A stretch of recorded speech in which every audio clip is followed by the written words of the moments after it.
dessert is. Nets as a feeding opportunity. It's When more we dynamic. provided them with dead and dying wildlife, that's very simple for them. It is my 10 fear plus news. that when shark nets entangle and kill wildlife, that struggle, that death is potentially attracting sharks closer to shore, and thereby shark nets could be increasing the risk of shark bite.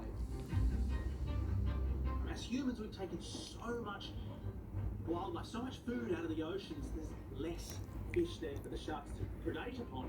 So having them come in close to the nets when there's a fish there, yeah, it's a high possibility. So what exactly did the nets catch last year? In New South Wales, a total of 255 marine animals were caught in the mesh.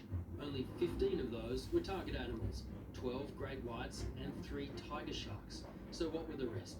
Finfish like tuna, dolphins, 29 turtles, 90 rays, but by far the majority, 109 non-target sharks. That means harmless ones like hammerheads or the grey nurse. The best alternative at the moment is also old tech. Drum lines or large baited hooks with sensors on them. Not surprisingly, there's 5 of them off Dee Why today.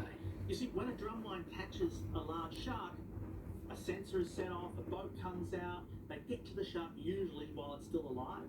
Then 2 big burly guys pull that shark up against the boat, they rough it up a bit, they put a tag in it, and drag it out to sea and let it go. So that shark has a really, really horrible time here at Dee Why. And what we found is it's very unlikely that shark will return here. So it is a really good deterrent. As well as drum lines, we now have drones looking for sharks. And the sharks that are tagged are monitored, so beachgoers can be warned when a shark approaches. Is that at a level where we can take the nets out and feel like we're doing enough to protect people swimming at the beach? What about a question to you? Why do we feel as humans that we need to manage the ocean? The ocean is our blue backyard. It's, in my opinion, unmanageable. Whales go where they want. Sharks go where they want and where. And a lot of this is dictated by the ocean that is a whole dynamic environment where there's waves, wind, water temperature. We as humans, right here on land, are changing that landscape through climate change. So my question to you would be, why do we need to really be the ones controlling that interaction with something that's been there longer than we've existed? The answer to that is partly political. Who wants to be the council who pulls them out and then has a shark attack on their beach? Yeah, governments at all levels need to show a bit of courage on this one. It's a big political risk. I understand that. And of course, you know, communities are grieving. There's a fear and anxiety coursing its way through the community right now. The fatal attack at Dee Why came within days of this trial where some of the shark nets were due to be pulled out.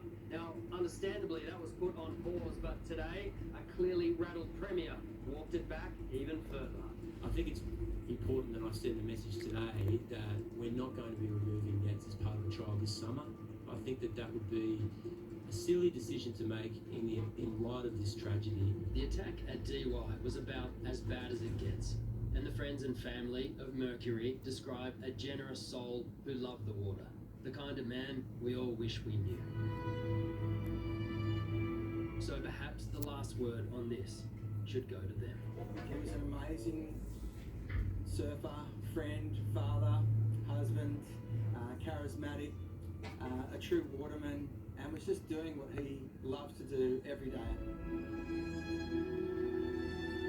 We are very acutely aware that as surfers we are in the marine life's playground and their domain. We accept that going out.